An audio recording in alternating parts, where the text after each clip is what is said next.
kasih semuanya. Assalamualaikum warahmatullahi wabarakatuh. Salam sejahtera untuk kita semuanya. Terima kasih untuk Bapak-bapak dan Ibu-ibu yang tentunya telah meluangkan waktu untuk bisa hadir pada acara pada siang hari ini. Siang hari ini tentunya webinar ini merupakan webinar yang spesial karena kita bekerja sama dengan CNBC Indonesia, dengan Schroder, dengan tentunya ada Bank Mandiri juga, dan tidak lupa tentunya Aksa Mandiri. Dan saya ingin menyapa dulu untuk Bapak yang saya cintai ya dan yang saya hormati tentunya Pak Aquarius Sudianto sebagai Direktur Jaringan dan Retail Banking Bank Mandiri. Merupakan suatu kehormatan untuk Pak Aqua bisa hadir pada siang hari ini tentunya. Dan terima kasih banyak untuk waktunya tentunya Pak. Tentunya saya tidak lupa mengucapkan dari welcome juga untuk para speaker yang tentunya akan memberikan suatu inspirasi pada hari ini, membuka wawasan kita agar kita semuanya pada waktu kondisi pandemi seperti sekarang ini, kita tidak perlu khawatir lagi, kita tetap bisa mempunyai motivasi untuk terus maju. Ya, dan tentunya Pak Michael, welcome sebagai Direktur dari Schroders. Tentunya Pak Joshua sebagai Direktur Aksa Mandiri akan sedikit banyak nanti memberikan pencerahan mengenai perlunya asuransi itu apa.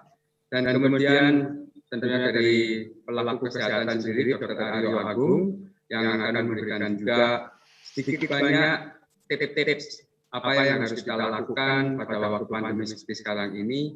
Dan tidak lupa Bapak Darius Sinantria tentunya yang akan memberikan suatu mungkin inspirasi baru bagi kita semuanya. Jadi salam sehat untuk semuanya. Hari ini saya cuma hanya sedikit memperkenalkan dari apa yang ingin kita bicarakan pada hari ini. Kita tahu pada kondisi pandemi yang sudah berlangsung hampir 1,5 tahun ini, tentunya membawa behavior kita mulai berubah ya. Kita mungkin sedikit banyak masih merasa khawatir, sedikit banyak masih merasa ketakutan bagi beberapa dari kita. Yang kita khawatirkan biasanya adalah seputar kondisi kesehatan kita dan juga tentunya kondisi keuangan kita. Karena pandemi ini tentunya memberikan efek dan dampak yang terutama dari kedua topik tadi. Dari sisi kesehatan kita, dari sisi keuangan kita.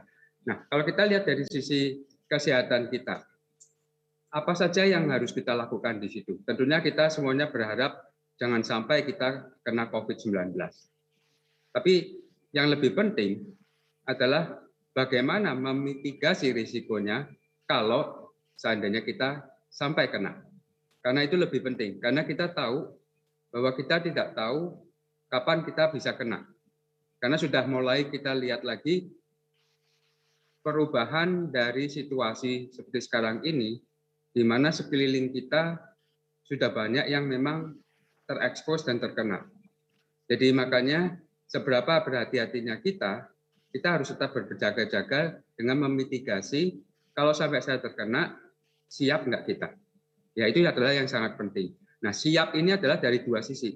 Siap secara kesehatan supaya pada waktu kita kena, kita tetap bisa kembali sehat, dan secara keuangan pada waktu kita kena, keuangan kita pun itu masih stabil. Ya karena kita tahu bahwa biaya perawatan dari COVID-19 ini, walaupun mungkin biaya perawatan dari penyembuhan COVID-nya sendiri dibayarin pemerintah, tapi apakah kita tidak menyadari bahwa banyak sekali pengeluaran yang tidak terduga di seputar kondisi pada waktu kita mengalami COVID itu sendiri. Ya, dan Anda akan sungguh beruntung kalau COVID ini hanya memberikan OTG, tidak ada gejala, ataupun bahkan mendapatkan gejala yang sangat ringan. Anda bisa bayangkan nggak kalau kita ternyata bahwa gejala itu cukup berat, dan sebenarnya kalau sudah mendapatkan gejala cukup berat, kita juga tidak tahu ujungnya sampai di mana. Maksud saya adalah, apakah dengan nanti setelah dari gejala berat tadi, kita sembuh, semuanya sudah kembali normal? Pertanyaannya adalah belum tentu. Ya, karena virus COVID-19 itu sendiri, mungkin sudah memberikan suatu efek samping yang merusak organ tubuh lain yang kita belum sadari saat ini. Ini yang harus kita siap bukan secara fisik saja, tapi secara finansial juga. Kalau sampai kita mendapatkan COVID-19 dalam kondisi yang akhirnya COVID ini men-trigger penyakit yang lain menjadi timbul. Yang mungkin dulunya cuma komorbid, mungkin dulunya punya ada riwayat jantung, tapi karena COVID, kondisi ini men-trigger dari penyakit jantung tadi menjadi lebih parah dan mungkin bisa timbul serangan jantung di kemudian hari. Kita tidak tahu itu. Kondisi dari tiap orang tentunya berbeda-beda. Nanti Bapak dan Ibu tentunya bisa menanyakan ini ke dokter langsung. Tapi yang saya ingin tekankan di sini, karena kita tidak tahu bahwa apa yang akan terjadi setelah itu, maka ini adalah fungsi dari proteksi asuransi menjadi bagian yang penting di dalam bagaimana kita menyiapkan diri di dalam masa pandemi ini. Ya, kita tahu asuransi adalah konsepnya adalah mentransfer risiko ke perusahaan asuransi. Ini adalah menjadi bagian dari yang tadi saya bicarakan sedikit banyak di depan. Jika kalau kita kena COVID-19, memitigasi risikonya bagaimana? Ya. Dan selain daripada kalau kita memiliki transfer risiko tadi, kita sudah tidak perlu lagi khawatir. Ya, kita tahu kalau sampai terjadi apa-apa dan worst case scenario dan harus memang misalnya harus mengalami men-trigger dari penyakit yang lain untuk timbul, kita sudah siap untuk bisa mendapatkan pengobatan yang terbaik karena kita sudah mempunyai dana yang cukup untuk itu dan tidak membuat dari beban keuangan keluarga kita malah lebih berat lagi. Selain daripada itu kita tahu juga ya, dalam kondisi pandemi seperti sekarang ini, kondisi keuangan juga untuk kebanyakan orang itu tidak stabil.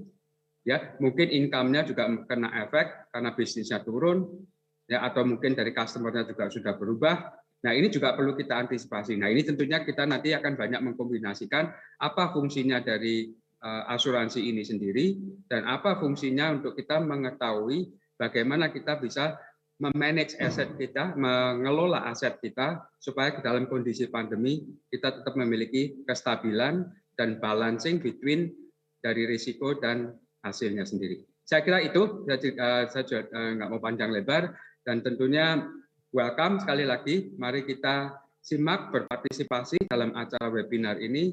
Kita harapkan bahwa Bapak Ibu sekalian juga terinspirasi, mendapatkan suatu pandangan yang baru dan tentunya kita siap untuk tentunya membantu Bapak Ibu sekalian untuk bagaimana melampaui masa pandemi ini dan kita menuju ke dunia yang baru dengan lebih kuat dan lebih sehat dan aman untuk semuanya. Saya kira itu. Wassalamualaikum warahmatullahi wabarakatuh.